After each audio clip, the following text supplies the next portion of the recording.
தந்தை, மகன், தூய் ஆவியாரின் பெயராலே ஆமென். ஆன்ம வழிகாட்டி நவம்பர் மாதம் 1ஆம் தேதி சனிக்கிழமை. அனைத்து புனிதர்களிடத்தில் நம்மை ஒப்புக்கொடுத்து மன்றாடுவோம். அன்புள்ள கடவுளே, புனிதர்களின் முன்மாதிரிக்கு நன்றி. நான் அவர்களுடன் சேர்ந்து பரலோகத்தில் என்றென்றும் உம்மை வணங்க விரும்புகிறேன். தயவு செய்து அவர்களின் அடிச்சுவடுகளையும் உம்முடைய ஆண்டவர் இயேசு கிறிஸ்துவையும் பின்பற்ற எனக்கு உதவுங்கள். புனிதர்கள் செய்தது போல் எல்லாவற்றிலும் உமது சித்தத்தை தேடி உமது சாயலுக்கு என்னை இணங்க வைக்க எனக்கு உதவுங்கள். தயவு செய்து என்னையும் நான் செய்யும் அனைத்தையும் உமது மகிமைக்காகவும் என் அண்டை வீட்டாரின் சேவைக்காகவும் அர்ப்பணிக்க எனக்கு உதவுங்கள். ஆமேன். இன்றைய நற்செய்தி மத்தேயு நற்செய்தி 5ஆம் அதிகாரம் 11 மற்றும் 12வது இறைவார்த்தை. என் பொருட்டு மக்கள் உங்களை இகழ்ந்து துன்புறுத்தி உங்களை பற்றி இல்லாதவை பொல்லாதவையெல்லாம் சொல்லும்போது நீங்கள் பேறு பெற்றவர்களே. மகிழ்ந்து பேருவகை கொள்ளுங்கள், ஏனெனில் விண்ணுலகில் உங்களுக்கு கிடைக்கும் கைமாறு மிகுதியாகும். இது கிறிஸ்து வழங்கும் வாழ்வு தரும் நற்செய்தி. கிறிஸ்துவே உமக்கு புகழ். இயேசு கிறிஸ்துவில் அன்புமிக்க சகோதர சகோதரிகளே, நவம்பர் மாதம் 1ஆம் தேதி அனைத்து புனிதர்கள் தினமாக கொண்டாடப்படுகிறது. இந்த பெருவிழா நாம் அறிந்த மற்றும் அறியப்படாத அனைத்து புனிதர்களையும் உயர்த்துகின்ற ஒரு நாளாகும். புனிதர்கள் என்பவர்கள் பரலோகத்தில் வாழ்பவர்கள். அதிகாரப்பூர்வமாக அவர்களுக்கு புனிதர் பட்டம் கொடுத்தாலும் கொடுக்காவிட்டாலும் வீரமாக நல்லொழுக்கமுள்ள வாழ்க்கையை வாழ்ந்து மற்றவர்களுக்காக தங்கள் இன்னுயிரை கொடுத்து அல்லது விசுவாசத்திற்காக தங்கள் வாழ்வை தியாகம் செய்தவர்கள் மற்றும் பின்பற்ற தகுதியானவர்கள் எல்லோரும் புனிதர்கள் என்று கத்தோலிக்க திரு அவையினால் வரையறுக்கப்படுகிறார்கள். நம்பிக்கை அறிக்கையை நாம் ஜெபிக்கும் போது நான் புனிதர்களின் உறவு ஒன்றிப்பை நம்புகிறேன் என்று நாம் எல்லோரும் கூறுகிறோம். புனிதர்களின் உறவு ஒன்றிப்பு என்பது இயேசு கிறிஸ்துவில் நம்பிக்கை வைத்துள்ள ஆண்களும் பெண்களும் ஞானஸ்நானம் மூலம் அவருடைய தேர்ந்தெடுக்கப்பட்ட மகன்களும் மகள்களும் ஆவார்கள். புனிதர்களின் ஒற்றுமை என்பது உயிருள்ளவர்களையும் இறந்தவர்களையும் உள்ளடக்கியது. அவர்கள் பரலோகத்திலும் கடவுளோடும் இருந்தாலும் சரி அல்லது சுத்திகரிப்பு செயல்முறைக்கு உட்பட்டிருந்தாலும் சரி, அவர்கள் புனித நிலைக்கு உயர்த்தப்பட்டிருக்கிறார்கள். இறக்கும் தருவாயில் புனித டோமினிக் அவர்கள் நம்பிக்கை தரும் வார்த்தைகளை நமக்கு கூறி சென்றுள்ளார். நண்பர்களே, அழாதீர்கள், ஏனென்றால் என் மரணத்திற்கு பிறகு நான் உங்களுக்கு மிகவும் பயனுள்ளதாக இருப்பேன். என் வாழ்நாளை விட அப்போது நான் உங்களுக்கு மிகவும் திறம்பட உதவேன் என்று தன்னுடைய எதிர்கால பரிந்துரையை குறித்து அவர் நம்பிக்கையோடு இந்த உலகத்திற்கு சாட்சி வழங்கினார். மிகவும் சிறப்பான முறையில் அனைத்து புனிதர்களின் பெருவிழாவில் நமக்கு பிடித்த புனிதரிடம் நாம் ஜெபிக்க முடியும் என்பது மட்டுமல்லாமல், ஏற்கனவே கடவுளுடன் இருப்பதாக நாம் நம்பும் நம் இறந்த சகோதர சகோதரிகளையும் நம்முடைய இவ்வுலக வாழ்வில் நாம் நடத்துவதற்கு தேவையான ஆசிரை பெற்றுக்கொள்ள அவர்களிடத்தில் மன்றாடலாம். கல்கத்தாவின் புனித தெரசாவில் எனக்கு பிடித்த மேற்கோள்களில் ஒன்று, புனிதம் என்பது ஒரு சிலரின் ஆடம்பரம் அல்ல, ஆனால் உங்களுக்கும் எனக்கும் அது ஒரு எளிய கடமை. நாம் அனைவரும் புனிதர்களாக மாற அழைக்கப்பட்டுள்ளோம்.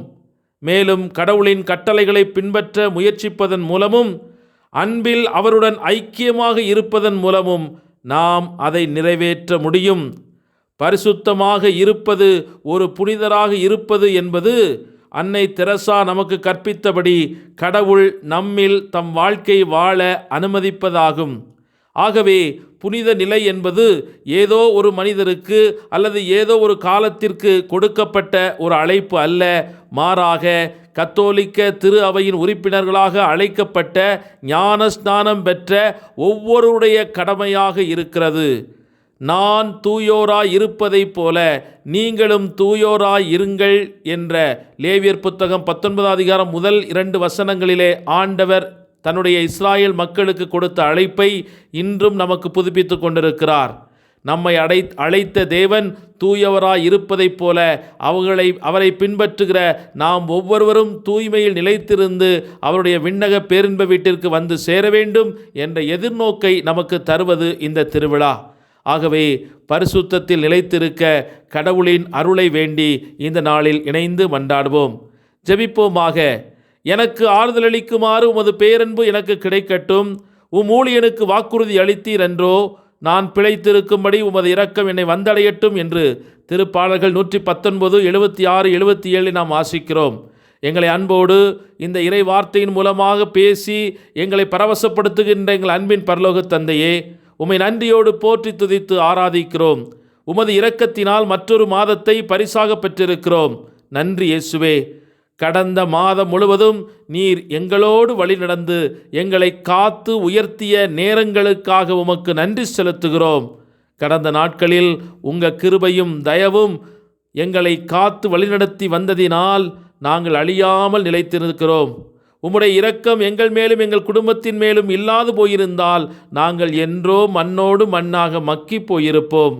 சகதியில் வீழ்ந்து கிடந்த எங்களையும் உமது இரத்தத்தால் கழுவி இன்று இந்த நிலையில் வைத்து அழகு பார்த்து உமது அன்பும் இரக்கத்தையும் புதுப்பித்து கொண்டிருப்பதற்காக நன்றி கூறுகிறோம். உமது இரக்கத்தினால் நாங்கள் பிழைத்திருக்கும்படி தொடர்ந்து எங்களை காத்து வழிநடத்தும்.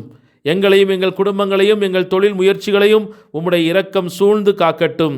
இன்று உம்மை அன்பு செய்து உம்முடைய கட்டளைகளை கடைபிடித்து புனித வாழ்வு வாழ்ந்து இன்று உம்முடைய சந்நிதியில் அழகாய் அலங்கரித்து கொண்டிருக்கும் அனைத்து புனிதர்களுக்காக உமக்கு நன்றி கூறுகிறோம்.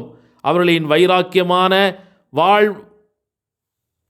வாழ்வாளும் உம்மில் கொண்ட ஆழமான நம்பிக்கையினாலும் உம்முடைய அன்புக்கு பிரமாணிக்கமாய் வாழ்ந்து எங்களுக்கு விசுவாசத்தை கடத்தி சென்ற எங்களுடைய குடும்பத்தில் எங்களுக்கு முன்மாதிரிகளாய் திகழ்ந்த பெரியவர்கள், முன்னவர்கள், உறவினர்கள், ஆன்ம மேய்ப்பர்கள், இன்னும் உம்மை நெருக்கமாக அன்பு செய்து எளிமையில் உம்மை வெளிப்படுத்திய அனைத்து நல்ல ஆத்துமாக்களுக்காகவும் உமக்கு நன்றி செலுத்தும் அதே வேளையில் அவர்களில் செயல்பட்ட உம்முடைய தூய ஆவியின் அருள் பொழிவை இன்று எங்களுக்கும் தந்தருளும்.